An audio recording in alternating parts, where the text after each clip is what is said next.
देखो बच्चों, आज हम बात करने वाले हैं दिल्ली सल्तनत की। दिल्ली सल्तनत में कल आपने वीडियो में देखा कि हमने गुलाम वंश के विषय में बात की। गुलाम वंश में हमने पढ़ा कुतुबुद्दीन ऐबक के विषय में, ठीक है। कुतुबुद्दीन ऐबक के विषय में पढ़ा, ऐबक के विषय में पढ़ा। अब इसके आगे के वीडियो में हम आपको बताने वाले हैं, इसका लड़का था आराम शाह। ये बच्चों आराम से आया और आराम से चला गया, मतलब ये भोगी विलासी आदमी था। उतना मतलब अच्छा राजा ना होने के कारण ये जो है 1210 में कुछ पलों के लिए रहता है, शासन सत्ता संभालता है दिल्ली सल्तनत का। तो कुछ ही पल रहता है, इसके बाद ये शासन नहीं चला पाता है, तो इसकी जगह पे कोई और आता है। अब ध्यान से समझ लो, पहले कुतुबुद्दीन ऐबक के विषय में ये 2 क्वेश्चन हो चुके थे। ये दोनों के दोनों जो शासक हुए वो कुतुबी वंश के थे। किस वंश के थे? कुतुबी वंश। अब इसके बाद आराम शाह के बाद अब दिल्ली सल्तनत पे हमने बताया था कुल कितने शासक हुए थे? 11 शासक। तो 11 शासक में हमने 2 शासकों को रिवाइज कर लिया। इसका कुछ काम धाम नहीं था, आराम से आया, आराम से निपट गया, ठीक है। तो ये कोई खास नहीं रहा एग्जाम की दृष्टि से, बट आप याद रखेंगे क्रमवाइज से। अब हम बात करते हैं, ध्यान से समझना, तीसरे। इसमें आज हम पढ़ेंगे तीसरे शासक के गुलाम वंश के विषय में। ध्यान से यहाँ बच्चों देखना, ठीक है। ये जो शासक आएगा ये बहुत ही महान शासक है, इसके विषय से इतिहास में बहुत सारे क्वेश्चन बनते हैं। यहाँ देखो ध्यान से, अब आएगा तीसरा शासक जो आएगा वो शमसी वंश का आएगा, शमसी वंश का आएगा और उसका नाम है इल्तुतमिश। तमिश, ध्यान से समझना। अब बच्चों इसकी बात अगर करें तो इसको डेट के लेकर के बहुत कंफ्यूजन है। कुछ इतिहासकारों का मत है कि ये 1210 से लेकर के जो शासन करता है 1236 तक, लेकिन कुछ इतिहासकारों का मत है कि ये 10 नहीं 1211 से लेकर के 1236 पर। अगर इसको सर्च आप करेंगे, आप इसको देखना चाहें तो इस पे विकिपीडिया पे जाएंगे तो इसमें बताता है 1211 से लेकर के 1236, ठीक है। तो आप जैसे ऑप्शन होगा ऑप्शन के हिसाब से क्रिएट करना। अगर 10 है तो 10 मारोगे, 10 नहीं मिल रहा है ऑप्शन में तो 11 मार सकते हो, इसमें कोई डाउट है नहीं। समझ में आया? आप इसको मार सकते हो, ठीक है। 1211 से लेकर के, क्योंकि आराम शाह 1210 में रहा तो थोड़ा सा पल ये इसे उसमें जोड़ दिया जाता है, इसीलिए इसको 1211.1236 मार सकते हैं आप, ठीक है। किसी किसी बुक में 1210 भी मिलता है, तो इसको थोड़ा सा ध्यान देंगे, आपको ऑप्शन के हिसाब से क्रिएट करेंगे। चलो बच्चों, आज हम जानते हैं इल्तुतमिश के बारे में। बहुत ही यहाँ से क्वेश्चन बनते हैं, एकदम फ्री माइंड से पढ़िए, एकदम रिलैक्स माइंड से, ठीक है। अब यहाँ देखो इल्तुतमिश के विषय में हम बात करते हैं। यहाँ पर देखेंगे कमलेश, एक बात ध्यान से समझना, इल्तुतमिश जो है इसे गुलामों का गुलाम कहा जाता है। पहला ही क्वेश्चन इंपॉर्टेंट है, ध्यान से स्टार बना के लिख लो दिमाग में। गुलामों का गुलाम किस दिल्ली के शासक को कहा जाता है? तो इल्तुतमिश को बोला जाता है, ठीक है। ये भी इसलिए बोला जाता था, ये पहले किसी का गुलाम हुआ करता था, ये दिल्ली बाजार में बिकने आया और इसको खरीदने वाला कोई और नहीं कुतुबुद्दीन ऐबक है। इसको कौन खरीदा था? कुतुबुद्दीन ऐबक ने इसको खरीदा था।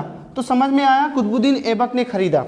अब इसको खरीद लिया तो ये भी जैसे अपना मोडिफाई हुआ था, मोडिफाई वैसे इसको भी किया। अब खरीदा है इसको, किसको? इल्तुतमिश को कुतुबुद्दीन ऐबक ने। अब देखो ये भी बहुत ही अपने राजा के प्रति सहनशील रहा, अच्छे से गुलामी किया कुतुबुद्दीन ऐबक, और खुश होकर के इसने सबसे पहले इसको एक पोस्ट दिया इल्तुतमिश को, ठीक है। उसका नाम है सरजानदार। ये एक उपाधि दी। ये किसकी उपाधि होती है? ध्यान से बच्चों समझना, ये उपाधि होती है शाही अंगरक्षक का सरदार, शाही अंगरक्षक का सरदार।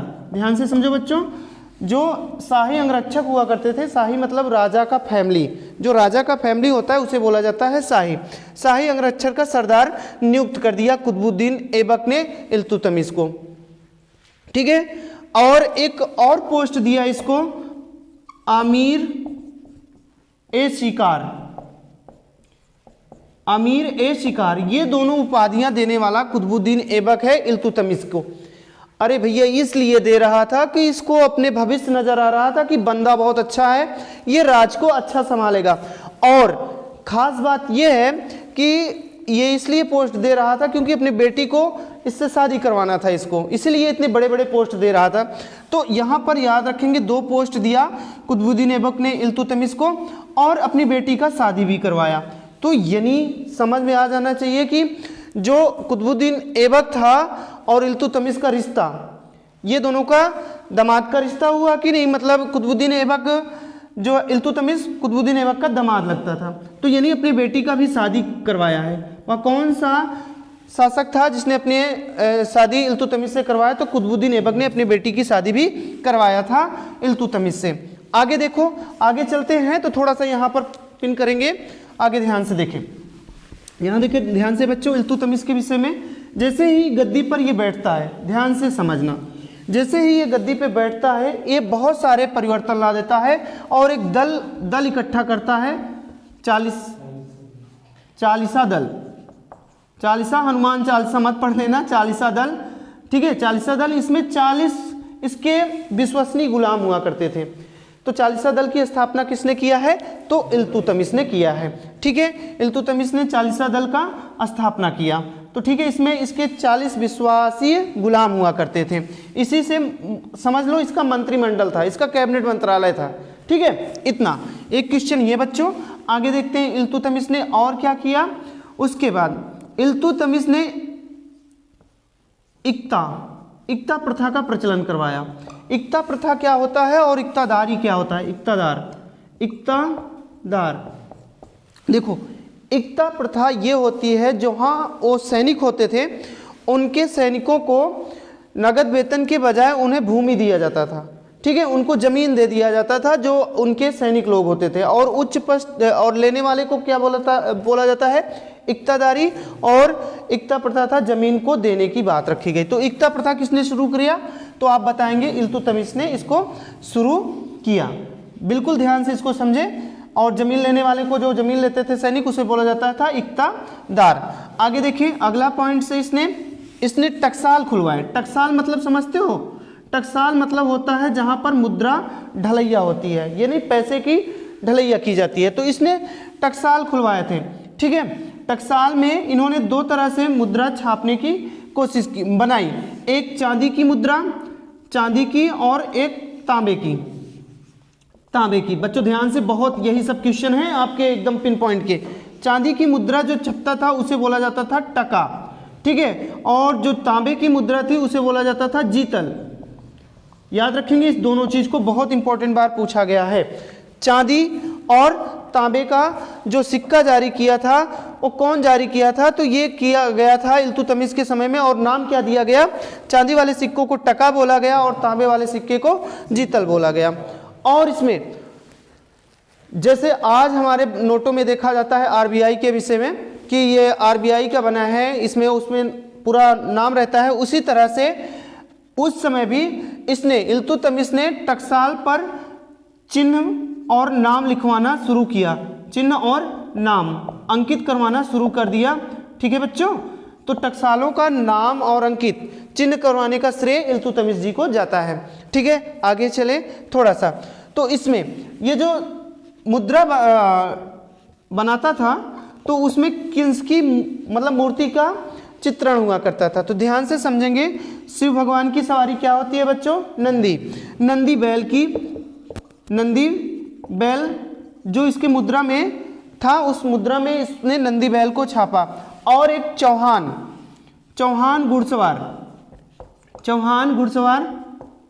घुड़सवार, ये 2 आपसे बहुत ही बच्चों बारीकी से क्वेश्चन पूछा जा रहा है। तो आप बिल्कुल फोकस करिए कि जो भी चीजें बताई जा रही हैं एकदम अच्छे से इसको समझे।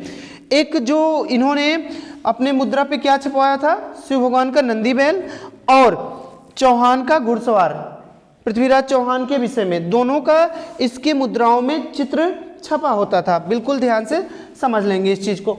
आगे देखते हैं बच्चों, यहाँ ध्यान से और देखेंगे। ये तो हुआ ये, और इसने क्या किया? ध्यान से देखें। और इसमें एक बात और याद रखेंगे कि उज्जैन का महाकाल मंदिर, उज्जैन जो है उज्जैन, उज्जैन कहाँ है, एमपी में है ना, उज्जैन में महाकाल की मंदिर यानी शिव जी की मंदिर को इसने ध्वस्त कराया था। बिल्कुल एकदम अच्छे से समझे इस चीज को, मन लगाओ बच्चों, अच्छे से स्माइल करके पढ़ो, अच्छा लगेगा हर चीज। यहाँ देखो, ठीक है, जो जब तक तोड़ेंगे नहीं तब तक छोड़ेंगे नहीं, इतना जुनून जगाओ अपने बॉडी में कि बस हद पार कर जाना है पढ़ाई में, ठीक है, आप लगे रहो बस इसमें। उज्जैन में महाकाल की मंदिर होती थी, तो महाकाल के मंदिर को ध्वस्त किसने करवाया, तो इल्तुतमिश ने महाकाल के मंदिर को भी ध्वस्त करवाया। आगे बच्चों ध्यान से देखेंगे इसके बाद, ठीक है, एक होता है गुंबद, गुंबद जो मकबरे पे बनाया जाता है, गुंबद जैसे ताजमहल हो गया और सब, देखो उसमें गुंबद का, तो भारत में गुंबद का श्रेय इसी को जाता है, इल्तुतमिश, ठीक है। तो इल्तुतमिश ने गुंबद, भारत में गुंबद का पितामह किसे कहा जाता है, तो आप जवाब देंगे इल्तुतमिश में। भारत में गुंबद का पितामह, भारत में गुंबद ये महलों पे बनता है, तो इसने इल्तुतमिश को श्रेय जाता है। भारत में गुंबद का प्रचलन किसने करवाया, प्रचलन, तो आप जवाब देंगे इल्तुतमिश ने। और यहाँ पर सबसे पहला मकबरा भी इल्तुतमिश ने बनवाया है, उस मकबरे का नाम है सुल्तानगढ़ी। बच्चों ध्यान से समझना, सुल्तानगढ़ी, सुल्तानगढ़ी मकबरा, ध्यान से समझो बच्चों, मैंने क्या बताया, गुंबद का पितामह किसे बोला जाता है, आराम से समझो, इल्तुतमिश को माना जाता है। आगे सुल्तानगढ़ी मकबरा, भारत का जो पहला मकबरा है वो है सुल्तानगढ़ी मकबरा। कौन सा मकबरा, सुल्तानगढ़ी मकबरा, ओके। अब ये किसके याद में बनवाया था, तो इल्तुतमिश का एक लड़का हुआ करता था, उसका नाम था, एक हीरो सुने हो नसरुद्दीन शाह को, तो वही था, वही नहीं था, बट कहने का मतलब है